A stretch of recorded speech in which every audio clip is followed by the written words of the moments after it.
America के California राज्य में स्थित लॉस एंजलिस में लगी आग ने जबरदस्त तबाही मचाई हुई है। सोशल मीडिया और न्यूज चैनल्स के फुटेज में दमकल कर्मियों को जान पर खेलकर आग बुझाने की कोशिश करते देखा जा सकता है। बताया जा रहा है कि अब तक काफी क्षेत्रों में आग पर काबू पा लिया गया है। हालांकि बुधवार तक एक बार फिर तेज हवाएं चलने की आशंका है। ऐसे में माना जा रहा है कि आग के बढ़ने का खतरा बना हुआ है। जंगलों में लगी इस आग को लॉस एंजलिस के इतिहास की सबसे ज्यादा तबाही फैलाने वाली आगजनी की घटना कहा जा रहा है। अधिकारियों के मुताबिक हजारों लोगों को प्रभावित क्षेत्रों से निकाला जा चुका है। हालांकि तेज हवाओं में आग फैलने के खतरे को देखते हुए राहत और बचाव के कार्य अभी भी आगे बढ़ाए जा रहे हैं। इन घटनाओं में मौतों की संख्या बढ़ने का अनुमान है।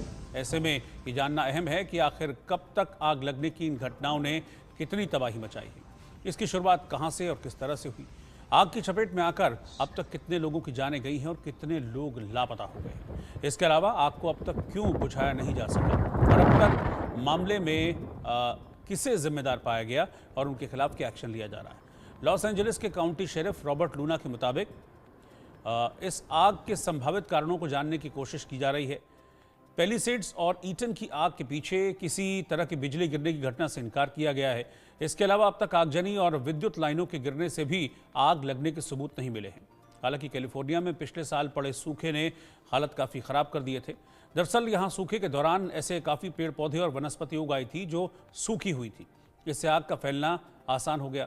डाउनटाउन लॉस एंजलिस में अक्टूबर के बाद से ही सिर्फ 40 मिलीमीटर बारिश हुई है। इस सूखे से आसपास की मिट्टी में नमी भी नहीं बची। आग के तेज़ी से फैलने की एक बड़ी वजह यह भी बना सेंटा एना हवाएं कैलिफोर्निया के दक्षिणी भाग में चलने वाली तेज़ और शुष्क हवाएं होती हैं। इनकी रफ्तार 80 से 130 किलोमीटर प्रति घंटा होती है और चूंकि ये हवाएं जहां पहुंचती हैं वहां सूखी हो जाती हैं, इसलिए इनके चलने के दौरान किसी क्षेत्र में आग तेज़ी से बढ़ सकती है।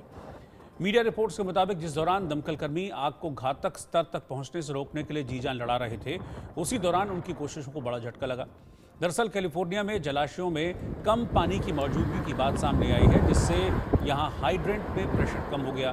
कैलिफोर्निया की गवर्नर गेविन न्यूसम ने आग को लेकर स्वतंत्र जांच की मांग की है कि किस तरह पानी की कमी ने लॉस एंजलिस में लगी आग के खिलाफ लड़ाई को नुकसान पहुंचाया। गेविन न्यूसम ने कहा कि उन्होंने कुछ फायर हाइड्रेंट में पानी की सप्लाई की कमी और सेंटा येनिस जलाशय के मेंटेनेंस के लिए बंद होने की कथित घटनाओं की जांच शुरू कराई है। बताया जा रहा है कि सेंटा येनिस रिजर्वायर में मेंटेनेंस की वजह से पानी नहीं होने की बात भी सामने आई है।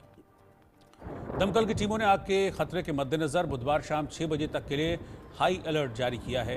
अब आपको ग्राफिक्स के जरिए आंकड़ों में लॉस एंजलिस की आग और इसका क्या असर है वो मैं बताता हूँ। 13 लाख करोड़ रुपए की संपत्ति इस आग ने अब तक तबाह कर दी है। 40,000 एकड़ का इलाका इस आग की चपेट में है। 23,000 एकड़ जो क्षेत्र है वो सिर्फ पैलिसेड्स में तबाह हुआ है।